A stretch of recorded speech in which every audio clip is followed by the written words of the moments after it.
Assalamualaikum warahmatullahi wabarakatuh. Selamat datang kembali di channel YouTube aku. Kali ini aku akan membahas tentang pengantar struktur aljabar untuk soal UTS. Perkenalkan, nama saya Nafis Munadiroh. Saya dari S1 Pendidikan Matematika Universitas Muhammadiyah Semarang.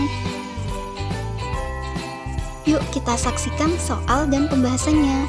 Jangan lupa diperhatikan ya. Soal yang pertama, jelaskan urutan himpunan bilangan dari yang terbesar sampai yang terkecil berikut dengan contoh-contohnya untuk masing-masing himpunan.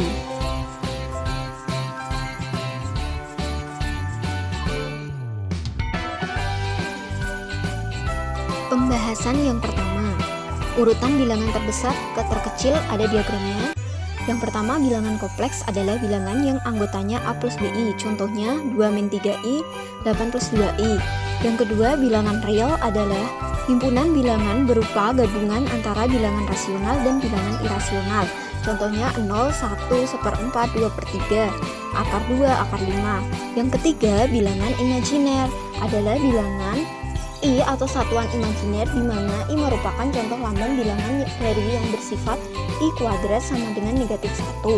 Contohnya I sama dengan I, 4I, 5I, dan seterusnya. 4. Bilangan rasional adalah bilangan yang dinyatakan dalam bentuk A per B dengan syarat B tidak boleh sama dengan 0. Contohnya 1/4, 3/4.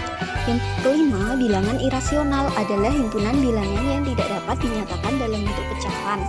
Contohnya akar 2, akar 3, akar 5, dan akar 6. Bilangan pecahan adalah bilangan yang dapat dinyatakan dalam bentuk A per B, di mana B tidak boleh sama dengan 0.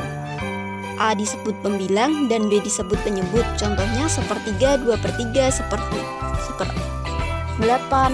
Bilangan bulat itu terdiri dari bilangan positif, bilangan negatif, bilangan 0. Contohnya negatif dimulai dari negatif tak hingga sampai dengan positif tak hingga. Yang kedelapan, bilangan genap adalah bilangan-bilangan yang akan habis jika dibagi menjadi 2.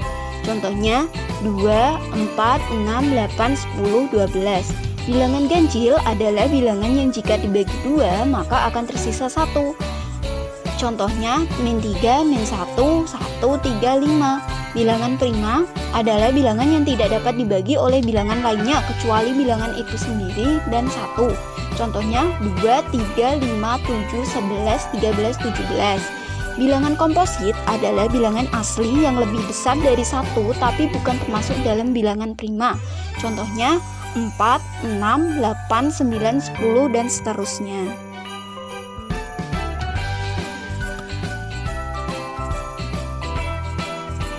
Soal yang kedua, mengapa himpunan bilangan alami atau natural N dapat dikatakan subset dari himpunan bilangan bulat Z?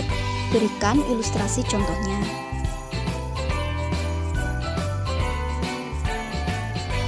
Kenapa bilangan asli merupakan himpunan bagian atau subset dari himpunan bilangan bulat? Karena di dalam himpunan bilangan bulat itu terdapat himpunan bilangan asli, bilangan cacah, bilangan prima, bilangan komposit, dan bilangan 0 sampai bilangan negatif, bilangan genap, bilangan ganjil. Sedangkan bilangan asli itu bilangan positif 1 sampai dengan positif tak hingga.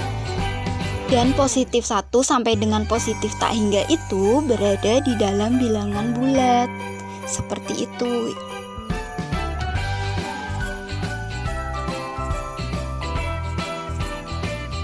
Soal yang ketiga yaitu definisikan sifat-sifat operasi biner komutatif asosiatif memiliki elemen identitas dan inverse. Pembahasan yang ketiga, sifat-sifat operasi biner. Yang pertama, sifat komutatif. Misalkan A, B anggota dari bilangan bulat, maka A bintang B sama dengan B bintang A. Contohnya, operasi komutatif itu berlaku pada penjumlahan biasa yang bersifat komutatif. Karena untuk sembarang bilangan X dan Y berlaku X plus Y sama dengan Y plus X. Yang kedua, sifat asosiatif. Misalkan A, B, C anggota bilangan bulat, maka di dalam kurung A bintang B bintang C sama dengan A bintang dalam kurung B bintang C. Jika pada sebuah himpunan suatu operasi bintang berlaku sifat asosiatif, maka tanda kurung boleh tidak dituliskan. Contoh operasi pada bilangan asosiatif yaitu X, Y, Z berlaku X plus Y ditambah Z sama dengan X plus Y plus Z. Yang ketiga, memiliki identitas. Misalkan A himpunan bagian dari Z, maka A bintang E sama dengan E bintang A sama dengan A, di mana 0 plus E sama dengan E plus 0 sama dengan E. Yang keempat, adanya inverse. Misalkan A anggota himpunan Z, maka A bintang A inverse sama dengan A inverse bintang A sama dengan E. Contohnya 4 ditambah inverse dari 4 itu negatif 4 sama dengan negatif 4 ditambah 4 sama dengan 0. 0 merupakan inverse.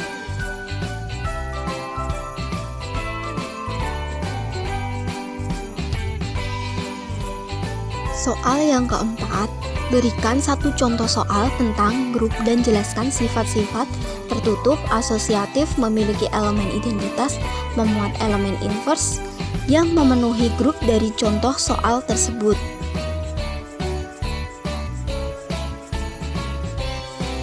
Pembahasan keempat. Contohnya, periksa apakah himpunan bilangan bulat Z dengan operasi penjumlahan bisa merupakan grup. Kita bahas. Yang pertama, grup itu bisa dikatakan sebuah grup jika memiliki 4 aksioma. Kita buktikan aksioma yang pertama, yaitu bersifat tertutup terhadap operasi penjumlahan. Kita ambil sembarang A, B anggota dari bilangan bulat. Jumlah dua bilangan bulat merupakan bilangan bulat, sehingga A plus B anggota bilangan bulat. Jadi, Z itu bersifat tertutup terhadap operasi penjumlahan. Aksioma yang kedua, kita memeriksa apakah operasi penjumlahan itu merupakan bersifat asosiatif. Kita ambil sembarang A, B, C anggota dari bilangan bulat. Kita perhatikan bahwa A plus dalam kurung B plus C itu sama dengan A plus B dalam kurung ditambah dengan C. Jadi operasi plus itu bersifat asosiatif. Aksioma yang ketiga, kita periksa apakah bilangan bulat bintang mempunyai unsur identitas. Terdapat 0 anggota dari bilangan bulat, sehingga untuk setiap A anggota bilangan bulat Z berlaku A plus 0 sama dengan A, dan 0 plus A itu sama dengan A. Jadi 0 merupakan unsur identitas dari bilangan bulat penjumlahan. Yang keempat, kita akan memeriksa aksioma apakah A anggota bilangan bulat itu mempunyai inverse. Untuk setiap A anggota bilangan bulat terdapat negatif A anggota bilangan bulat, sehingga A plus negatif A itu inverse dari A sama dengan 0, dan negatif A plus A itu sama dengan 0. Jadi setiap unsur di bilangan bulat mempunyai inverse. Jadi keempat aksioma itu memenuhi. Jadi bisa dikatakan operasi penjumlahan itu termasuk dalam grup.